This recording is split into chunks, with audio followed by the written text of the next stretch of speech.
Poin nomor 4, peserta patungan usaha insya Allah akan diberikan bagi hasil yang akan dibayarkan adalah sebesar 8% per tahun. Catat, per tahun. Jika perusahaan sudah running well, artinya sudah punya profit, sudah punya keuntungan. Oke, 8% per tahun, bukan seperti apa yang mereka dalilkan di dalam gugatan, keuntungannya 8% per bulan. Oh my god, 8 bulan bank aja per tahun.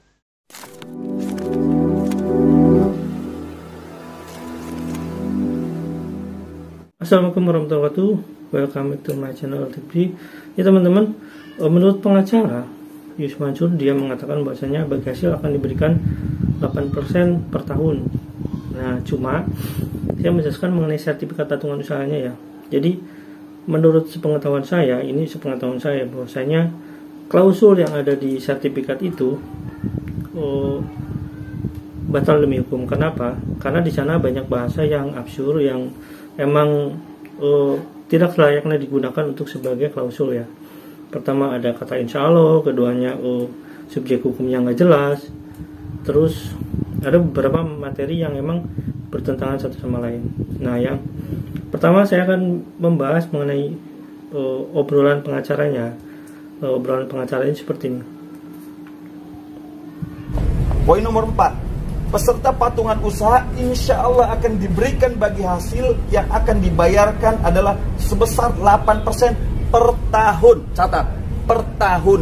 Jika perusahaan sudah running well, artinya sudah punya profit, sudah punya keuntungan. Oke, 8% per tahun, bukan seperti apa yang mereka dalilkan di dalam gugatan, keuntungannya 8% per bulan. Oh my god, 8 bulan bank aja per tahun. Oke ya teman-teman, seperti itu ya. Jadi menurut pendapat saya, ini apa yang dia bacakan itu tidak sesuai dengan sertifikat apa yang saya pegang. Saya nggak tahu apakah sertifikat dia yang pegang itu emang ada lagi jenisnya, karena teman-teman harus tahu bahwasanya ada sertifikat yang berbeda antara yang 10 juta dengan yang 12 juta. Yang 10 juta itu tidak ada klausul di belakangnya, walaupun klausul ini masih dipertanyakan keabsahannya gitu, karena menurut pandangan saya klausul ini batal demi hukum gitu, karena penggunaan bahasanya yang emang menurut saya perlu dipertanyakan. Oke. Jadi running well yang dikatakan pengacaranya itu tidak ada dalam klausul itu. Oke lah ya, kita anggap klausulnya emang benar klausul hukum dan sah, tapi ucapan pengacaranya itu loh, yang dibacakan itu nggak sesuai gitu. Oke, saya bacakan ya klausul yang keempat yang sangat berbeda. Saya bacakan 4, peserta patungan usaha insya Allah akan diberikan bagi hasil yang akan dibayarkan adalah sebesar 8% per tahun dan akan dibayarkan setelah 1 tahun dari tanggal penetapan atau tanggal yang telah ditentukan kemudian oleh patungan usaha. Oke, nggak ada kata-kata running well ya. Dari bahasanya di sini yang kelima pun nggak ada kata-kata running well. Oke, saya bacakan. Pengembalian dana refund peserta patungan usaha insya Allah akan dilakukan setelah dana ditempatkan 10 tahun dan langsung dikreditkan ke dalam rekening peserta patungan usaha yang tercantum dalam data administrasi patungan usaha. Oke ya teman-teman, kalian boleh ya bisa berpikir tentang ini kok pengacara kayak gini gitu. Kalian ingat nggak kasus bakpao yang segede, yang benjol di kepalanya itu loh, yang kasus korupsi itu loh. Nah, saya kalau teman-teman ada yang kenal dengan pengacara itu, tolong kasih salam ke dia ya. Jangan sampai gara-gara membela membabi buta itu apa ya, dicibir banyak orang gitu loh. Kan kasihan loh. Mungkin dia selama ini sebagai pengacara yang terkenal, terus dia punya track record yang bagus, tapi gara-gara seperti itu, kalian tahu kan kasusnya, jadi pengacara itu dicibir. Jangan sampai pengacara ini dicibir, karena profesi pengacara itu sebenarnya ya dia harus dihormati gitu. Oke. Ya kasih salam ya, biar nggak dicibir, kasih tahu. Karena kalian boleh membabi buta, kasih tahu ke pengacaranya, boleh membabi buta membela di pengadilan, tapi gunakanlah kata-kata yang jujur, atau misalkan kata-kata yang baik, atau kalau misalkan kata-kata yang absurd sekalian nggak masalah, tapi jangan berbohong. Karena kalau berbohong itu di publik, ya publik akan mentertawakan dan mungkin mencibir. Oke, anggap saja kata-kata itu ada di sertifikat yang lain, tapi sertifikat yang saya baca, ini sertifikat yang saya baca dan ini ada orangnya di patungan usaha itu, dan sekarang yang sedang menggugat loh. Jadi tidak ada kata-kata running well. Oke ya, paham di sini ya, nggak ada running well. Oke, buat teman-teman, kalian bisa lanjutkan menonton di video yang saya wawancara dengan Bu Ica. Nanti teman-teman bisa menyimpulkan apakah Ibu Ica ini pantas mendapatkan lebih atau pantas menuntut atau tidak. Karena apa? Karena dia jauh dari Kalimantan cuma untuk bertemu Yusuf Mansur, mempertanyakan ini status hukumnya bagaimana, ini kedudukannya bagaimana, malah dihadapkan dengan pengacara katanya, malah katanya oh ya seperti itu bla bla bla intinya. Oke ya teman-teman, langsung lanjut videonya ini ya, karena saya ngasih video ini berdasarkan pengalaman dari Bu Ica sendiri. Oke, jangan lupa like, subscribe, dan komen, jangan lupa juga share. Check it out. Itu waktu launching itu ada ininya nggak? Ada kayak di YouTube atau misalkan di media sosial ada nggak Bu? Waktu itu kan YouTube belum heboh-heboh amat kayak sekarang Mas ya, jadi ada di acara TV aja. Saya yakinnya mantap itu mau ikut, satu karena dia ustadz ya kan. Ya. Yang kedua karena ini kan dipromosikan di media TV, media mainstream, dan seluruh Nusantara menyaksikan. Gak bakalan mungkin dia bohong lah, ini satu media Nusantara lah ini menyaksikan. Kalau misalnya dia apa-apa ada unsur penting gitu kan bisa diangkat karena nggak ada syarat ketentuan di belakangnya. Jadi kan bisa diminta. Baik ya Bu ya. Jadi intinya gini ya, yang 12 juta itu belakangnya ada ketentuan, yang 10 juta ya, itu nggak ada. Ya. Jadi kalau misalkan pengacaranya bilang kalau yang patungan usaha yang 10 juta itu minta nuntut kejelasan dan minta apa namanya yang persenan presentasi itu untuk tiap tahunnya, wajar karena yang 10 juta nggak ada gitu ya intinya ya. Oke, jadi intinya kayak gitu biar pengacaranya tahu bahwasanya di tahun pertama pun atau misalkan di tahun pertamanya pun harusnya perusahaan udah membagikan dividen kepada yang 10 juta ini karena nggak ada ketentuan. Walaupun nanti saya jelaskan lagi masalah ketentuan ini, apakah ketentuan ini sah atau tidak ya Bu ya. Biar teman-teman paham nih tentang hukum gitu loh. Biar teman-teman paham tentang hukum. Jadi saya bukan ahli hukum tapi saya memahami sedikit lah gitulah intinya. Kalau misalkan ahli hukum kan kita tahu ada ahli tata negara Bung Refli. Misalkan kalau ada ahli ya banyaklah ahli pidana kan ada ya mungkin ya kayak Pak Oce Kaligis itu juga ahli pidana. Ya banyaklah sebenarnya. Saya bilang ahli itu karena mereka bikin buku banyak. Oke, jadi teman-teman biar tahu bahwasanya biar diperjelas ya, karena pengacaranya kan bikin statement nih di beberapa media bahwasanya ini kan ada ketentuannya. Saya balik ke kamera belakang ya sebentar. Ini kan ada ketentuannya gitu di. Nah ini ketentuannya yang ini Bu. Nah ini ada ketentuannya nih.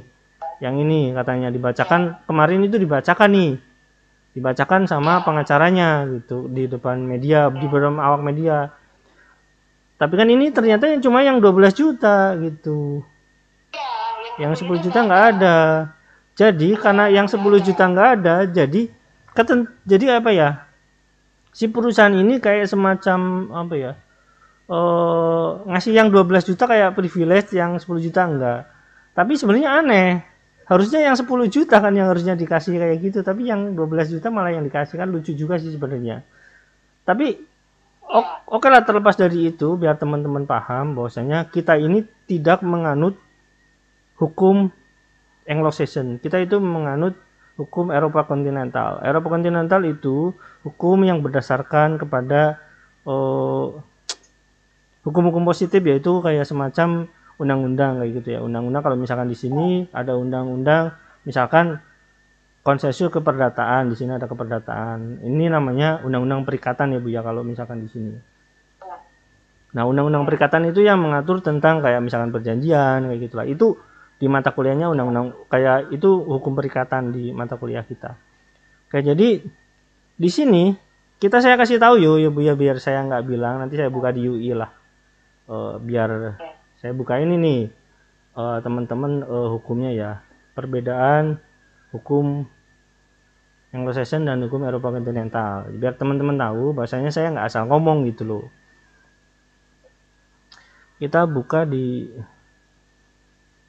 saya buka lagi. Indonesia menganut hukum apa? Oke, kita buka ya. Indonesia menganut hukum apa nih? Saya buka di UII. UII itu kampus di Jogja ya. Universitas Islam Indonesia yang ada di Jogja. Saya biar teman-teman tahu bahwasanya kita ini menganut hukum Eropa kontinental, nggak menganut hukum Anglo-Saxon. Saya kasih tahu nanti hukum Anglo-Saxon seperti apa, hukum Eropa kontinental seperti apa, ya Bu ya. Nah ini UII, ini nggak mungkin salah ya. Ini Pak Gafur SHMH ini. Nah ini dia. Indonesia sebagai negara yang menganut hukum sistem Eropa kontinental, civil law system peraturan perundang-undangan sangatlah penting karena bila dikaitkan dengan asas legalitas. Nah ini kita bicara legalitas ya Bu ya, yang berarti setiap tindakan pemerintah harus melakukan berdasarkan pada peraturan perundang-undangan yang berlaku. Maka tanpa adanya dasar wewenang diberikan oleh peraturan, segala macam aparat pemerintah tidak lalu memiliki wewenang dan pengaruh atau keadaan atau posisi hukum warga masyarakat. Nah ini kita bicara ini. Nah terkait dengan ini, terkait dengan sertifikat, kita tahu, kita harus pahami dulu. Kita harus buka di sini di Google ya Bu ya. Apa sih sebenarnya surat berharga gitu ya? Macam-macam surat berharga.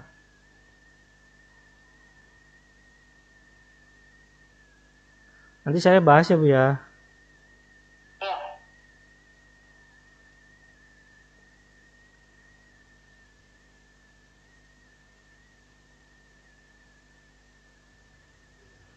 Saya buka macam-macam surat berharga ini, kita oke lah. Jadi sertifikat yang dikeluarkan apa ya, itu dikeluarkannya saya nggak tahu, itu dikeluarkan bukan itu ini ya, saya buat sertifikatnya di sini. Sertifikat ini dikeluarkan oleh sini mana ya? Nggak ada, ini bukan badan usaha yang mengeluarkan Bu, ini Yusuf Mansur yang mengeluarkan. Iya. Jadi salam hormat Yusuf Mansur gitu ya, biar teman-teman paham ya Bu ya, walaupun saya udah baca sih sebenarnya. Jadi sertifikat itu dikeluarkan oleh Yusuf Mansur. Nah yang namanya surat berharga itu ada beberapa macam ya Bu ya. Ini kok loading.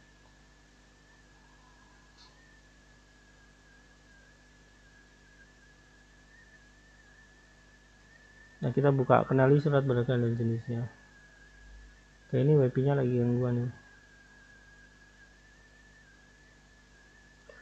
Nah biar paham kenapa surat berharga itu penting dalam pembahasan ini, karena nanti berhubungkan apakah surat sertifikat itu berlaku atau tidak. Misalkan ini surat berharga ada wesel ya Bu ya. Wesel, kita tahu wesel itu dari kantor pos.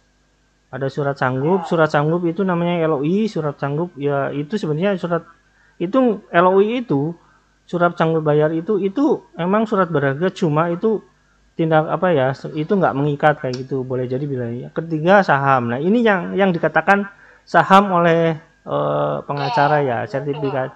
Nah kalian harus pahami, teman-teman harus pahami dulu, saham itu jelas ada bentuknya, ada lembarannya, dan ada yang mengeluarkan gitu. Bersifat final dengan besaran nomor 1 dari nilai bruto transaksi penjualan saham, dan itu dikeluarkan oleh perusahaan, bukan dikeluarkan oleh Yusuf Mansur ya Bu ya. Jadi sertifikat itu bukan nilainya, bukan saham. Ketiga, ini keempat cek. Keempat ini yang rendah, ini kwitansi atau tunjuk. Ini surat penunjukan waktu sudah ditentukan kepada petunjuk, jadi atas tunjuk, jadi kayak semacam penunjukan gitu, kayak semacam kalau misalkan pengangkatan kepala daerah itu ada surat penunjukan, atau misalkan hal-hal yang lain. Ini ada BOFL konsumen, jadi ini BOFL saya kasih tahu nanti lah, ini nggak penting. Delivery order yang sekarang dipakai DO ya Bu ya, Ibu tahu ya, itu penting. Misalkan DO sekarang udah resmi. Surat hutang. Nah harusnya suruh Mansur ini ngeluarin surat hutang sebenarnya kalau pingin niat. surat berharga dan perpajakan lainnya. Jadi pahami dulu ya, karena kita nggak menganut sistem Anglo-Saxon, saya kasih tahu, karena kita nggak menganut sistem Anglo-Saxon itu hukum-hukum yang dikeluarkan oleh biasanya keputusan pengadilan. Kayak di kita sih sebenarnya ada jurisprudensi, tapi jurisprudensi itu dalam catatan hukum sebagai contoh untuk penegakan hukum selanjutnya. Nah, kalau Eropa kontinental, kalau dikasuskan kayak misalkan ibu tidak boleh harus memakai masker ketika masuk ke Alfamart misalkan ibu ya. Itu di Anglo-Saxon ketika ditulis itu langsung berlaku secara hukum. Ketika masuk ke sana wajib, kalau misalkan ibu nggak pakai masker Alfamart, ibu bisa kena denda.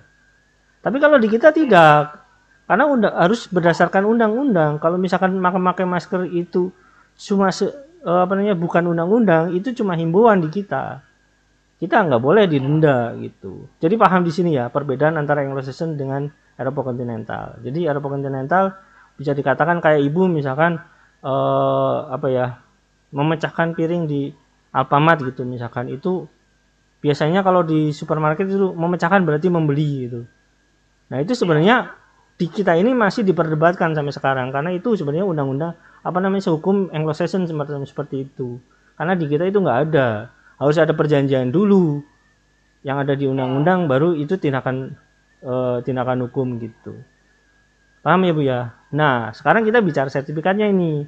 Nah berdasarkan yang tadi saya bacakan, bahwasanya sertifikat itu bukan surat berharga ya Bu ya. Ibu kan baca tadi nih macam-macam surat berharga. Nah ini pertama ya, ini bukan surat berharga. Pertama, sertifikat ini bukan surat berharga. Jikapun saya menjelaskan ini surat ini cuma semacam kayak semacam bahwa kesepakatan oleh sepihak gitu, bahwa sana Anda mengikuti. Nah sebenarnya harusnya kalau misalkan Yusuf Mansur ini berniat untuk semacam emang benar-benar ibu menanam saham, harusnya Yusuf Mansur itu mengeluarkan semacam perjanjian hitam di atas putih gitu ya Bu ya. Di sini kan cuma ada nomor registrasi nih, nggak tahu nggak tahu apa ya, intinya norek gitulah, mungkin nomor registrasi. Di sini nggak ditulis juga nih. Ini kan cuma ditulis kami sampaikan kepada Nanang Budi, ini kan teman-teman ya, Budianto, ini udah di share. Ini ada beberapa sertifikat di saya juga. Ini orang Surabaya, ini Jawa Timur. Di sini nggak dikeluarkan nih, tahun berapa nggak dikeluarkannya nggak jelas. Terus perusahaannya apa nggak ada, dikeluarkan oleh Yusuf Mansur. Dan teman-teman tahu ya, sekarang teman-teman kan di sini tahu Yusuf Mansur itu bukan nama sebenarnya. Yusuf Mansur itu cuma nama artisnya gitu, nama bekennya kayak gitu ibaratnya. Nama panggungnya ibaratnya. Nah, sementara sertifikatnya itu kata teman-teman, ini tanda tangan basah. Oke Bu ya. Jadi secara hukum sertifikat ini tidak berlaku. Jadi kalau misalkan kita undangkan di peraturan perundang-undang di pengadilan, sertifikat ini secara hukum tidak berlaku. Jadi kalau dalam hukum bahasanya batal demi hukum sertifikat ini. Tapi apakah teman-teman ini berhak menuntut? Nah, ini dia pertanyaannya. Oke, nanti saya lanjutkan ya Bu ya. Saya masalah tuntut menuntut nanti di belakang. Saya jelaskan ke yang 12 juta dulu. Karena ini berhubungan dengan statement pengacara yang kemarin. Saya kasih tahu ya Bu ya. Saya lihatkan nih, teman-teman, biar pengacaranya juga suruh baca lah. Kita sama-sama pernah belajar hukum, jadi masa nggak tahu ya. Jangan jadi gini Bu, jangan sampai gara-gara statement pengacara ini kita jadi yang ngerasa itu mereka benar. Jangan sampai seperti itu, karena sebenarnya ya salah gitu. Nah ini syarat dan ketentuan. Syarat ketentuan bukti keikutsertaan. Sertifikat ini merupakan bukti keikutsertaan. Oke, sertifikat ini bukti keikutsertaan boleh kalau itu. Sertifikat ini tidak dapat dijaminkan di bank, ya jelas lah. Namanya juga bukan surat berharga ya Bu ya. Pasti nggak bisa dijaminkan di bank.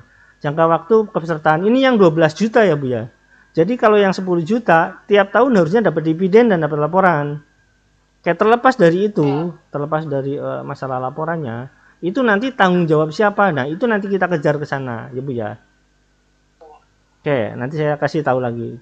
Jangka waktu pesertaan 10 tahun dan tidak dapat dicairkan sebelum 10 tahun. Oke, kita pahami di situ ya. Nanti apakah klausul ini berlaku atau tidak nanti. Peserta patungan usaha insya Allah akan diberikan, bahasanya insya Allah ya Bu ya. Insya Allah itu nggak ada dalam bahasa hukum. Harus dicatat ya Bu ya. Klausulnya harus jelas dulu ya. Bahasa insya Allah itu nggak ada dalam bahasa klausul hukum itu nggak boleh digunakan. Poin nomor 4. Peserta patungan usaha insya Allah akan diberikan bagi hasil yang akan dibayarkan adalah sebesar 8% per tahun. Catat, per tahun.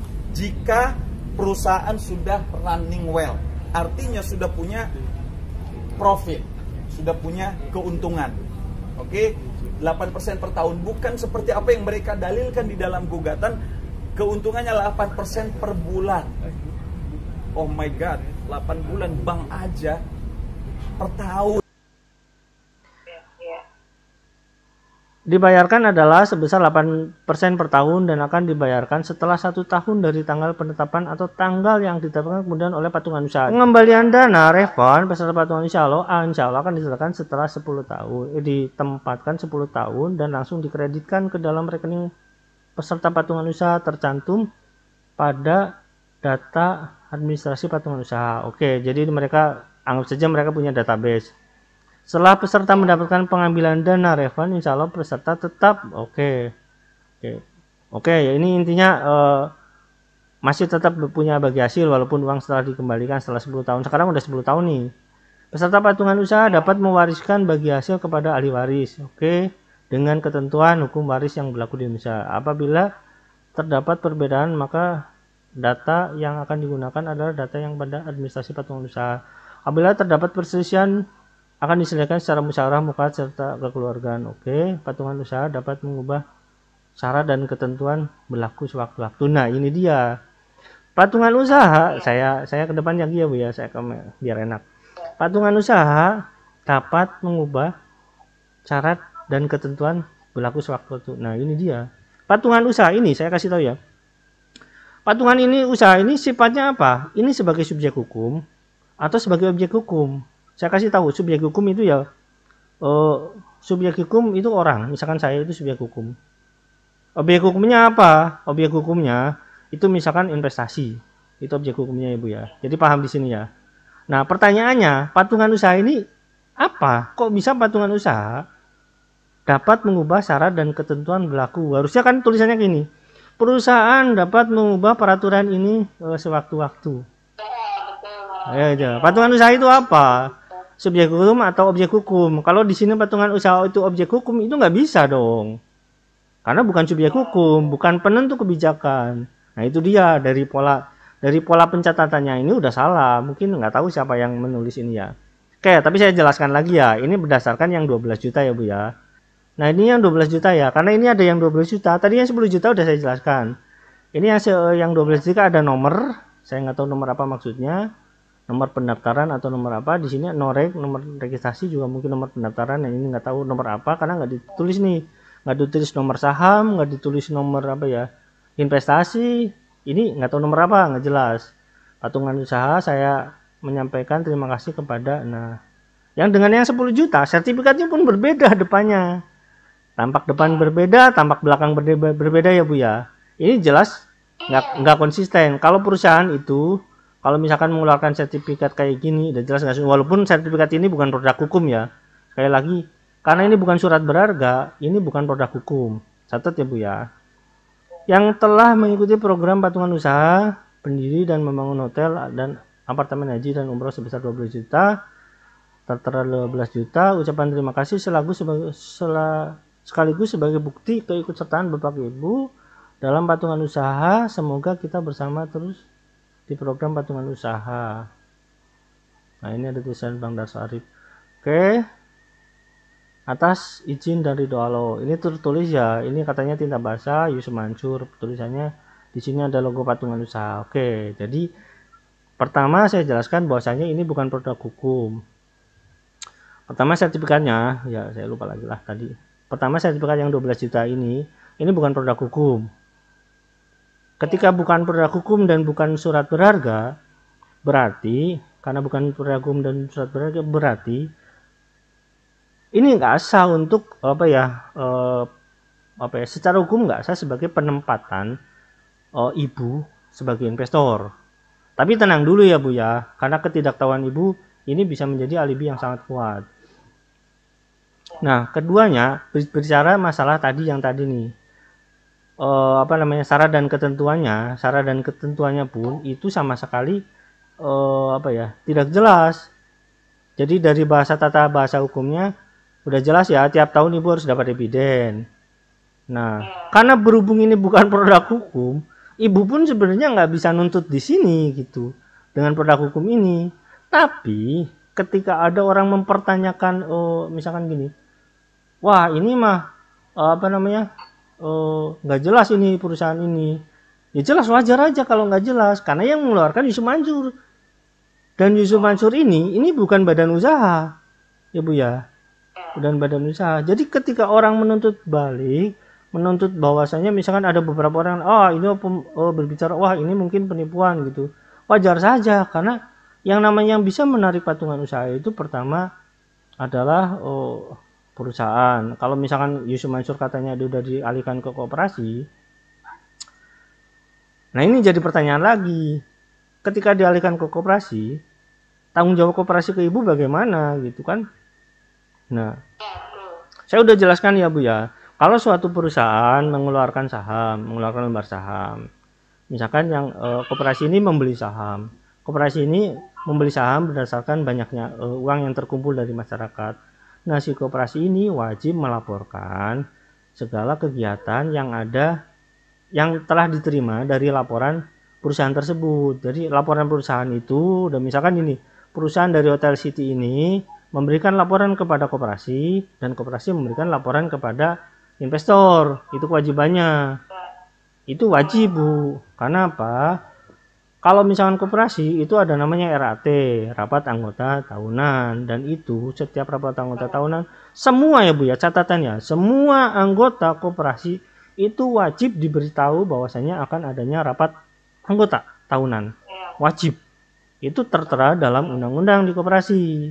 Jadi kalau ibu misalkan ternyata diarahkan ke koperasi tapi nggak dikasih tahu ada rapat tahunan, berarti koperasi itu telah melakukan prestasi.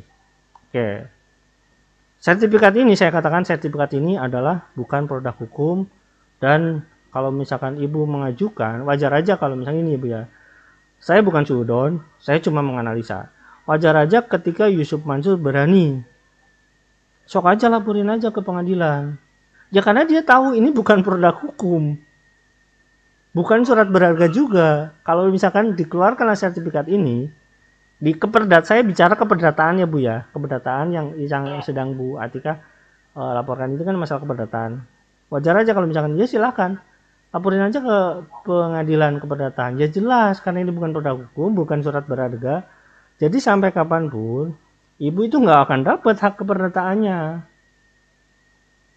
Oke, paham di situ ya Bu ya, untuk keperdataan dia berani, wajar, tapi kan nanti fakta-fakta hukum bisa berubah ketika ada barang bukti baru, bukan cuma sertifikat. Nanti kan ibu ada bukti transfer ya Bu ya. Nah, bukti transfer itu akan memperkuat bahwasanya adanya perjanjian adanya janji. Saya bukan perjanjian ya, adanya janji investasi gitu. Oke, jadi intinya gini. Sertifikat ini bukan produk hukum, dan kalau misalkan ada orang yang mengatakan bahwa wah kalau misalkan ini, wah sertifikat itu mah bodong. Wajar. Karena apa? Karena bukan produk hukum dan di situ bukan perusahaan. Kalau saya berbicara tentang sertifikatnya. Tapi kalau misalkan apakah investasi ini ada wujudnya? Ada. Itu berdasarkan yang temuan di lapangan. Jadi investasinya apakah bodong atau tidak itu nanti kembali lagi. Apakah tata laksana investasinya ini benar atau enggak gitu. Karena tata laksana investasi ini harus jelas dulu. Dari mana asal perusahaannya, dari mana investornya, perjanjiannya bagaimana, pembagian hasilnya bagaimana, kan harus jelas dulu. Nah itu apakah dilaksanakan dengan baik atau tidak, kan di situ. Keduanya udah jelas sertifikat ini bukan produk hukum karena dikeluarkan oleh pribadi, oleh Yusuf Mansur. Itu ya Bu ya, biar nggak salah paham teman-teman. Nah, berbicara tentang masalah tadi, masalah keperdataan, kenapa Yusuf Mansur berani? Analisa saya seperti itu. Analisa saya adalah Yusuf Mansur itu tahu kalau misalkan keperdataan dia menang, karena itu bukan semacam bukan bukti surat berharga gitu. Karena gini Bu ya, dalam keperdataan yang namanya bukti paling kuat itu adalah surat-surat. Makanya kalau cuma sekedar sertifikat, Yusuf Mansur berani. Tapi kan kita punya bukti transfer. Nah itu dia. Apakah Yusuf Mansur bisa mengelak dengan bukti transfer itu? Tidak. Saya kasih tahu ya, biar nanti saya cuplikannya masukkan bahwasanya rekening Yusuf Mansur itu masih aktif sampai sekarang. Atas nama Yusuf Mansur yang ada di BCA, saya udah cek masih aktif. Atas nama Yusuf Mansur. Dan di Tenggerai, itu nama Yusuf Mansur ya asli gitu, dengan identitas yang lain gitu.